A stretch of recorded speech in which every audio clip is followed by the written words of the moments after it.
We've covered a lot in this series so far. In the first video, we talked about how cats evolved their communication system specifically for humans. In the second video, we decoded tail language, that real-time mood indicator. In the third video, we learned to understand vocalizations, all those meows and trills and purrs. If you're just joining us, I'll link the previous videos right up here, because everything builds on what we've already learned. Today, we're talking about something critically important, something that, if you get it wrong, can lead to tragedy. We're going to learn how to tell the difference between aggression and fear in cats. Because here's the thing most people don't realize. What looks like an aggressive cat is almost always a terrified cat. And when you misread fear as aggression, when you respond to a scared cat as if they're being mean or dominant, you make everything worse. You can damage your relationship with your cat. You can create behavioral problems that didn't exist before. And in the worst cases, cats get surrendered to shelters or even euthanized because their humans couldn't read what they were really saying. But once you learn to read the body language, once you can distinguish between a cat who's defending themselves out of fear and a cat who's actually aggressive, everything changes. You can keep everyone safe. You can help your frightened cat feel secure. And you can prevent those heartbreaking situations where a cat loses their home because of a communication failure. Let me tell you about Rachel. She's 56, works as a school administrator, and 2 years ago, after her daughter got married and moved across the country, Rachel decided she wanted a companion. She went to her local shelter and fell in love with Shadow, a beautiful black cat with green eyes. Shadow was 7 years old, had been at the shelter for 8 months, and the staff warned Rachel that he could be a little difficult. For the first few weeks, everything seemed fine. Shadow was quiet, kept to himself, but seemed to be settling in. Then one evening, Rachel reached down to pet Shadow while he was lying on the couch, and he exploded, hissing, swatting, claws out. Rachel pulled her hand back, shocked and hurt. She thought, "What did I do wrong? Is he just mean?" Over the next few weeks, it happened again and again, always seemingly random. Rachel would approach Shadow and sometimes he'd accept attention. Other times, he'd lash out. Rachel started to think maybe the shelter was right. Maybe Shadow was just aggressive. Maybe she'd made a mistake adopting him. Then Rachel talked to a friend who'd worked with cats for years, and the friend asked her a question that changed everything. When Shadow lashes out, what does his body look like?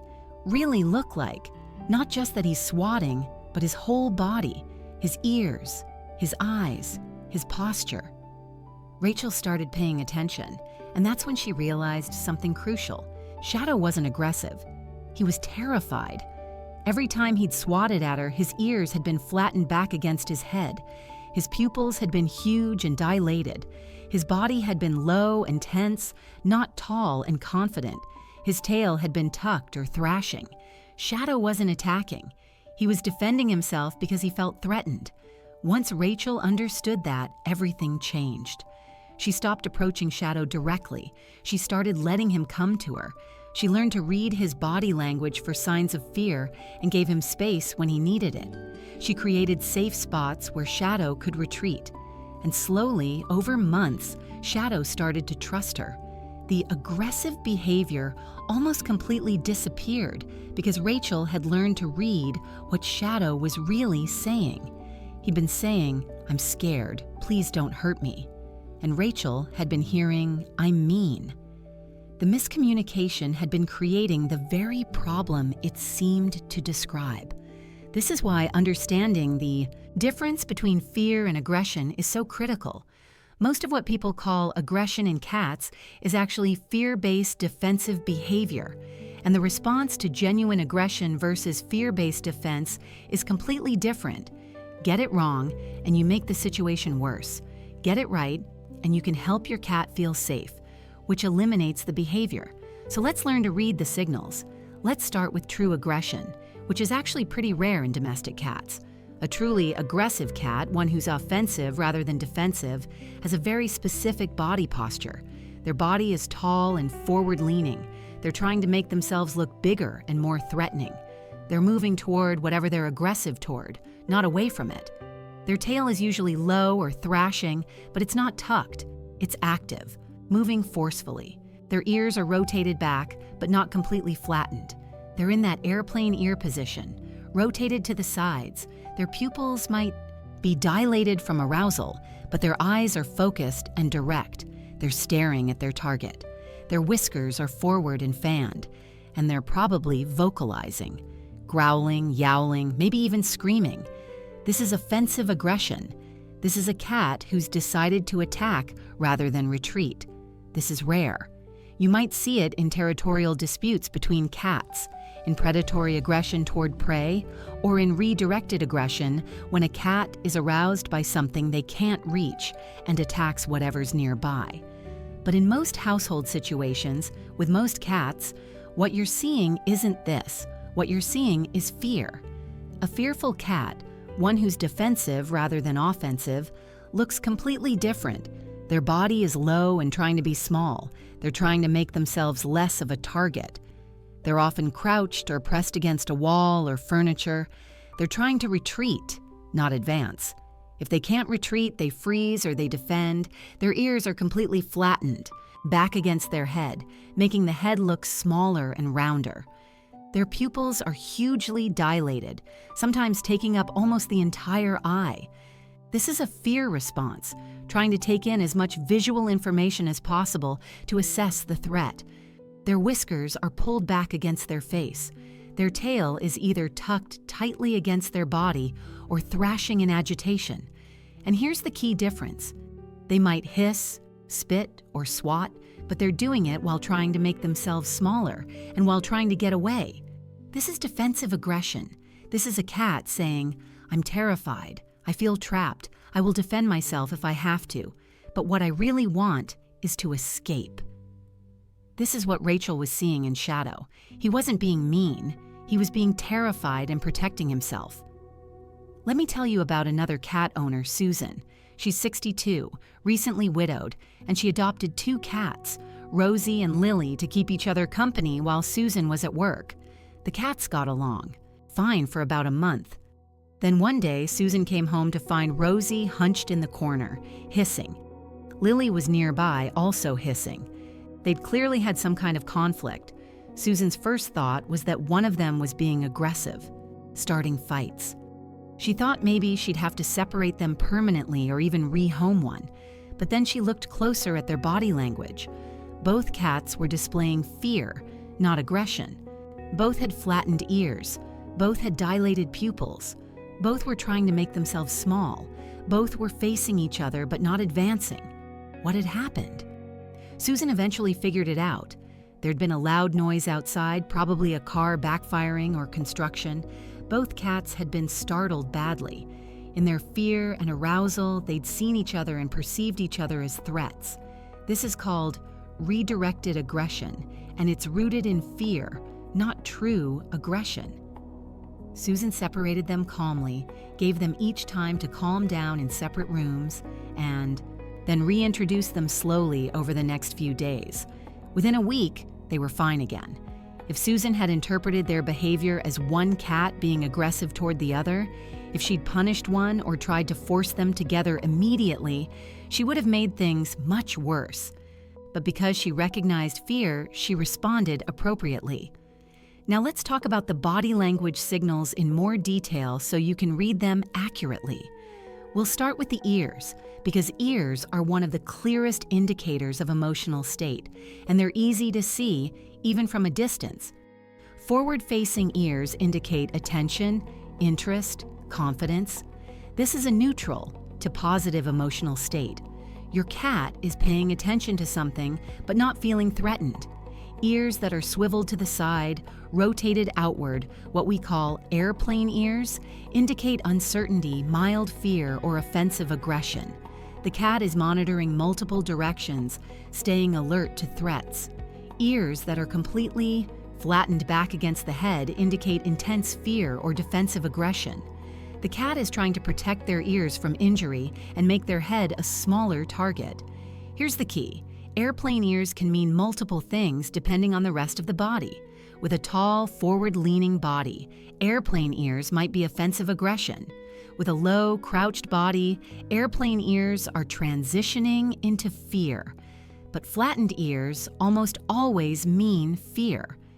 If the ears are pinned flat to the head, your cat is very frightened. Next, the eyes and pupils. Normal pupils, adjusting to light levels, with a relaxed gaze indicate a calm cat. Wide eyes with very dilated pupils indicate high arousal, which can be fear, excitement, or aggression. You have to read the rest of the body to know which. Slow blinking indicates trust and affection. This is a cat who feels safe.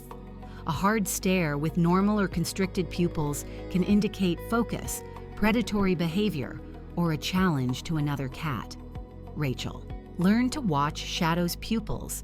When his pupils were hugely dilated, he was frightened. When his pupils were normal and he was blinking slowly, he was relaxed and safe. This became her early warning system. Big pupils meant give him space. Normal pupils with slow blinks meant he was open to interaction. Now, body posture.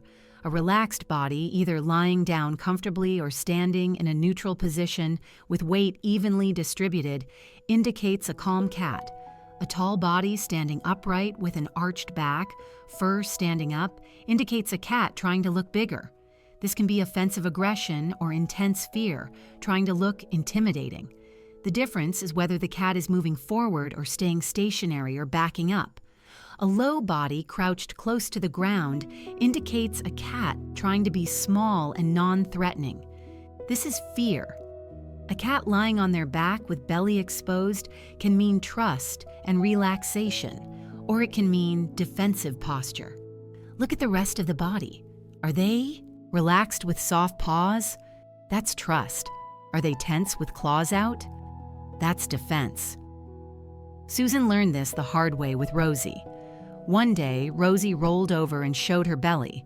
Susan thought, "Oh, she wants belly rubs," and reached down to pet her stomach. Rosie immediately grabbed Susan's hand with all 4 paws, claws out, and bit. Not hard, but definitely a bite. Susan felt betrayed. Why would Rosie invite touch and then attack? But then she learned that a cat on their back with belly exposed isn't always inviting interaction. Sometimes it's a defensive position that gives them access to all 4 sets of claws and their teeth. Susan learned to read the difference. Rosie on her back with soft, relaxed paws and slow blinks, that was trust, and belly rubs were welcome. Rosie on her back with tense body and alert eyes, that was defense, and Susan needed to leave her alone. Let's talk about whiskers, which most people never pay attention to, but which give important information.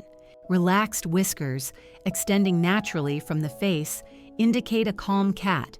Forward whiskers, fanned out and pointing forward, indicate interest or offensive aggression.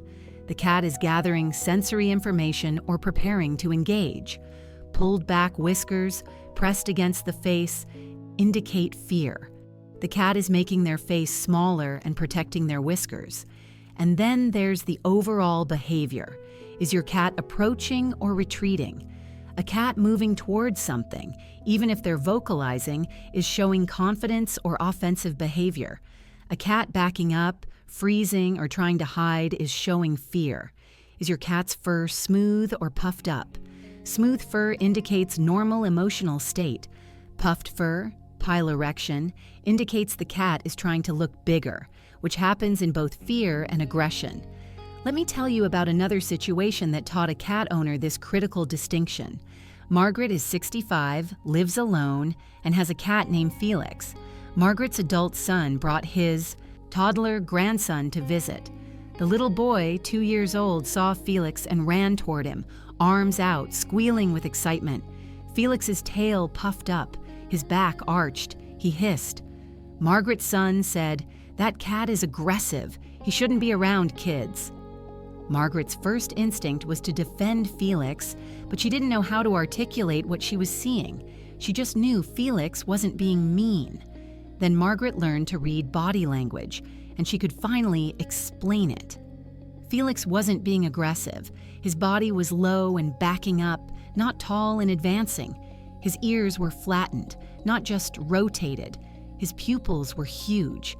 He was hissing, yes, but from a defensive, retreating position. Felix was terrified of this small, loud, unpredictable creature running at him. He was saying, "I'm scared, stay away from me. I will defend myself if I have to." Margaret's son wanted to teach his child that cats are safe by forcing interaction. But Margaret had learned better. She calmly picked up Felix and put him in a quiet bedroom. She explained to her son that Felix was frightened, not aggressive, and that forcing interaction would only make Felix more fearful and more likely to actually defend himself with claws and teeth. Over future visits, Margaret managed the interactions carefully. The toddler learned to be calm and quiet around Felix. Felix learned that the toddler wasn't a threat. Eventually, they could be in the same room peacefully. But it only worked because Margaret recognized fear and responded by providing safety, not by forcing Felix to get over it. This is the critical lesson. When you see a cat displaying fear-based defensive behavior, the answer is never to push through it, to force interaction, to punish the behavior, or to assume the cat is just mean. The answer is to remove the threat or remove the cat from the threatening situation. Give the cat space. Let them calm down. Then, gradually and carefully, work on making the scary thing less scary through positive associations and controlled exposure. When you see a cat displaying true offensive aggression, which again is rare, the answer is also not punishment. Punishment doesn't work on cats. It just makes them more stressed and fearful, which can actually increase aggression. The answer is to identify what's triggering the aggressive behavior and address that. Is it territorial, medical, redirected, resource guarding? Each type of aggression has different solutions, but they all start with understanding what's causing it. Here's your homework for this video, and this is critical. Look at your cat right now, or the next time you see them. What's their body language telling you? Are they relaxed, confident, mildly uncertain, fearful? Use what you've learned. Look at their ears, their eyes, their pupils, their whiskers, their body posture, their tail. Read the whole picture. Now think about times your cat has hissed, swatted, or otherwise behaved in ways you thought were aggressive. Were they really being aggressive, or were they frightened and defending themselves? Can you reinterpret those past incidents through this new understanding? And here's what I want you to share in the comments. Have you ever misread fear as aggression in your cat? What changed when you realized what was really happening? Or if you're seeing defensive behavior in your cat now, tell us about it. What's scaring them? What have you tried? Let's learn from each other, because every cat is different, but the body language principles are the same. Rachel, Susan, Margaret, they all thought they had aggressive cats. They all felt like they'd failed as cat owners. They all worried they might have to give up their cats. But once they learned to read body language, once they understood that fear looks very different from aggression, everything changed. They could help their cats feel safe. And when cats feel safe, the defensive behavior disappears. Shadow isn't a difficult cat. He's a cat who came from an uncertain past, who needed time and patience to learn that humans could be safe. Rosie and Lily aren't fighters. They're cats who got scared at the same time and needed help calming down. Felix isn't aggressive toward children. He's a cat who needs children to approach him calmly and respectfully, or better yet, to let him approach them on his terms. These cats weren't broken. Their humans just needed to learn to read what they were really saying. Your cat's body language is speaking to you every single moment. Every position of every ear, every dilation of the pupils, every shift in posture is information. And when you can read that information accurately, when you can tell the difference between I'm scared and defending myself and I'm being offensive, you can respond appropriately. You can keep everyone safe. You can help your fearful cat build confidence. And you can prevent those tragic situations where communication failure leads to a cat losing, their home. In the next video, we're going to put everything together, all the tail language, all the vocalizations, all the body language signals. We're going to talk about how to read your cat as a complete being, how to understand what they're communicating in real-world situations. Because your cat isn't just a tail, or just a meow, or just a body posture. They're a complete individual using all of these channels simultaneously to tell you exactly how they feel and what they need. But for now, go look at your cat. Really look at them. Read their body language. Ask yourself, what are they telling me right now? Are they comfortable, confident, uncertain, frightened? And most importantly, am I responding to what they're actually saying or to what I assume they're saying? Your cat has been communicating with you all along, and now you can finally read them accurately. Now you can tell the difference between a cat who needs space and a cat who needs intervention. Now you can keep everyone safe. Your cat has been talking to you with their entire body, and now you're finally seeing what they've been saying all along.